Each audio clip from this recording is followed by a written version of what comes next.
Hello everybody and welcome back to my channel. My name is Ellie. For those of you that are new, welcome, and those of you that are old, welcome. As you could probably tell from the title, I am in London for a couple of days. I just arrived a couple of hours ago actually. I took the coach, so it was quite a long journey. So right now I am just about to get something to eat. I've not eaten anything all day and I'm hungry and tired and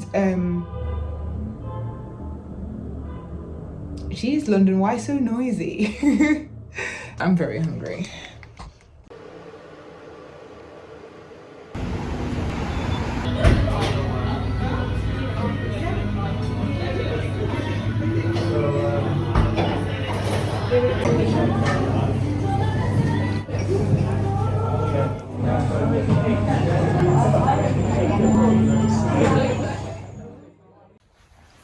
Fit check.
Okay, quick outfit change. I'm off to the Van Gogh experience. This is the full fit.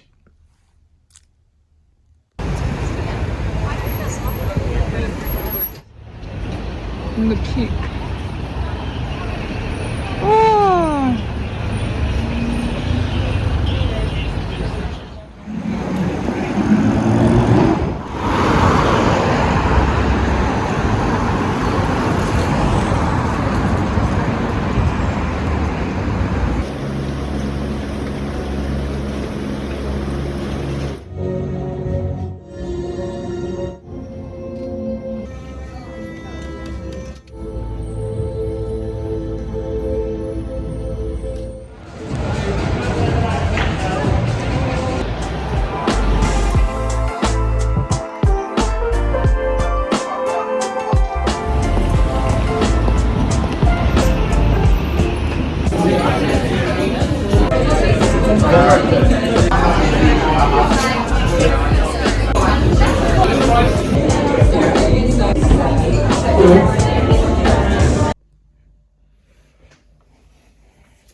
Hi guys, take two. So I thought it would be good to do a quick sort of like a Q&A, more like whereby I'm answering the questions that you guys had for me on my design journey, and sort of like career advice for anyone who is looking to go down that same sort of career path in terms of becoming an urban designer. So yeah, I collated some of your questions, or rather my sister helped me to collate. Shout out to you, Zoe, and some of the questions that you guys left in the comments. If there's anyone I didn't cover, I didn't mention, that you feel like, oh, you would really like to know, please drop it in the comments like you usually do, and I will try my best to pick it up.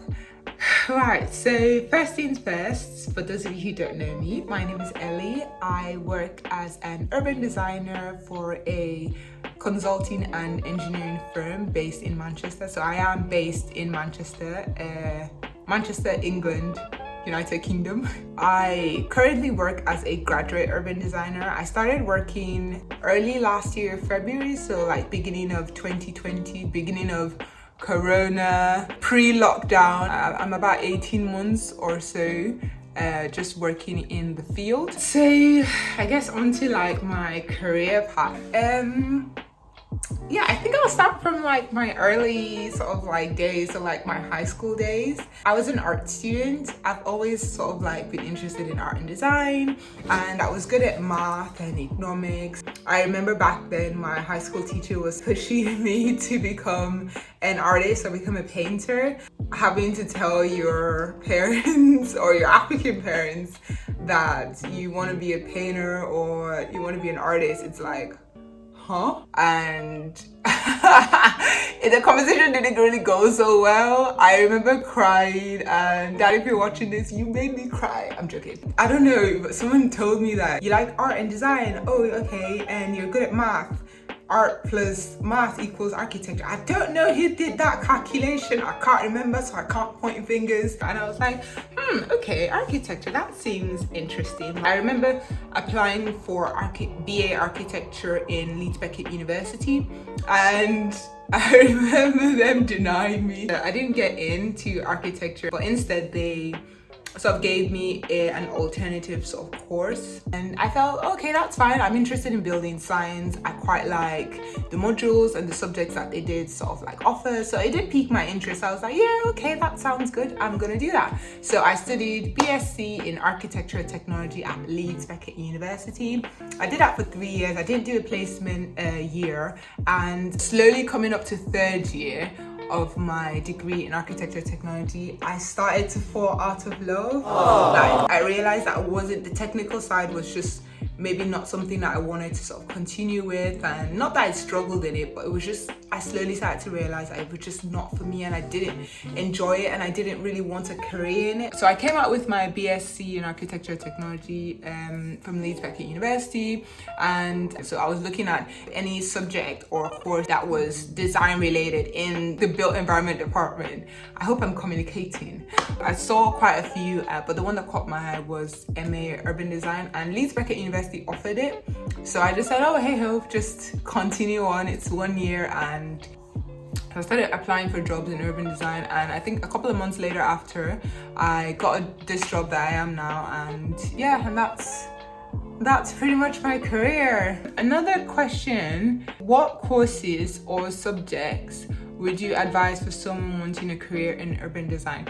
I would say you just need a degree in urban design. Get a job as an urban designer and become an urban designer. That was pretty much my route. I didn't have any sort of like planning or geography background. The only background I had was architecture technology as my BSc. I didn't do A-levels because I didn't wanna. So I did a foundations degree. So I did it abroad in something very unrelated. I did it in like law, PR, media, something like that.